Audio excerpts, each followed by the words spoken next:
the end of our last video, the one on the photoelectric effect, we asked the question, can a photon, a particle of light that has no mass, carry momentum?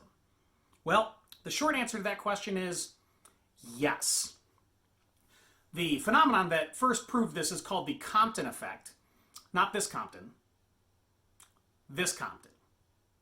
In 1923, Arthur Holly Compton shined X-rays through a block of graphite. And when he did that, he found that the X-rays would deflect. They would bounce off of something, in this case electrons. And what he found was that when they deflected, they changed wavelength, which means they changed frequency. But they changed wavelength. And changing wavelength, it turns out that how much their wavelength changed depended on how they bounced off. So I'm going to show you an equation here that you're not going to have to use. This one right here.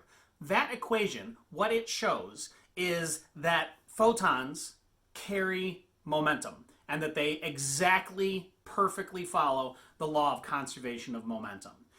This equation, you have the change in wavelength equals some constants. You've got Planck's constant, the mass of the electron, the speed of light, times 1 minus cosine theta. That theta is just the angle. So the angle, if it passes straight through, the angle doesn't change. Of course, right? And the wavelength doesn't change. The more the angle changes, the longer the wavelength got, the more momentum the particle lost. This is exactly what you would expect to see if you were throwing bouncy balls and you tossed them and they bounced off. The bigger the angle they go, the more momentum that they transferred to the thing that they bounced off of. It worked perfectly.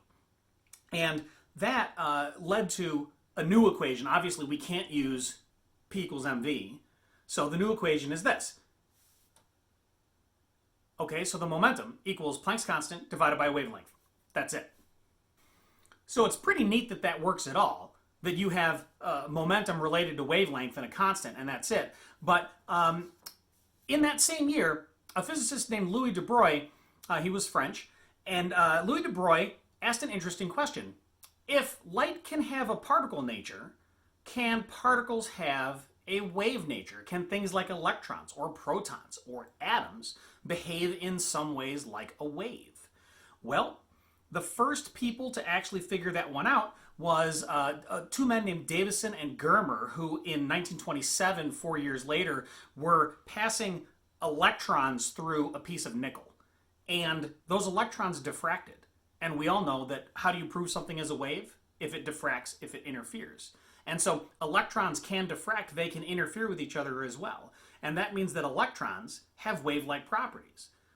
We have since, in the years since, we have done it with protons, we've done it with small nuclei, we've done it with some somewhat larger nuclei. It turns out that all particles have wave-like characteristics, and all waves have particle-like characteristics.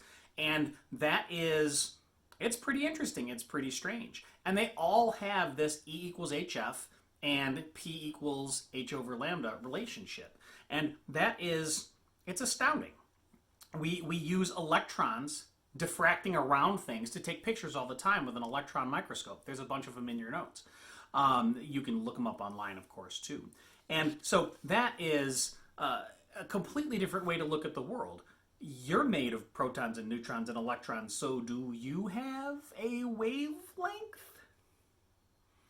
And it turns out that, yeah, you do, but it's so tiny that you're never ever going to observe it. So this is something that is only observable on the subatomic scale, or at least at the atomic scale. It has to be very, very, very small particles for it to happen. Now, what we're going to do in our next video is we're going to take all of these things together and see how they apply to the Bohr model of the atom.